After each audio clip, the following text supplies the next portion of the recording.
There's been a lot of excitement surrounding Valve's development of Dota 2, but unless you're familiar with Dota's origins, it can be hard to understand why people are excited. Dota 2 is the sequel to Defense of the Ancients, or Dota, a community-made and maintained mod for Warcraft 3 with millions of active players. Dota is in many respects its own genre of game.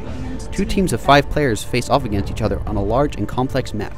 The map is divided into 3 lanes, one along the top, one across the bottom, and one that runs right down the middle.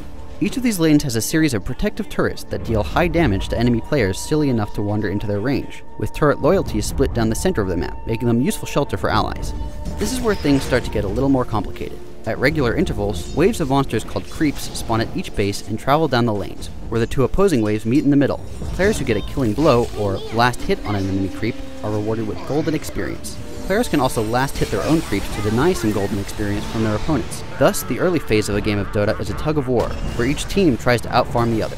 If someone is skillful enough to kill an enemy player, they're rewarded with a much larger chunk of gold and experience, and the killed player is penalized, both by losing some gold and by being unable to fight or farm until they respawn back at their base. Knowing your role in a team is key, because the latter parts of a Dota match always develop into a series of team fights, where whoever comes out on top wins the opportunity to push a lane unhindered.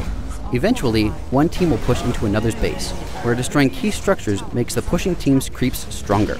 If they keep pushing, they'll eventually reach the central structure, often referred to as a throne. If this is destroyed, then one team wins and the other loses.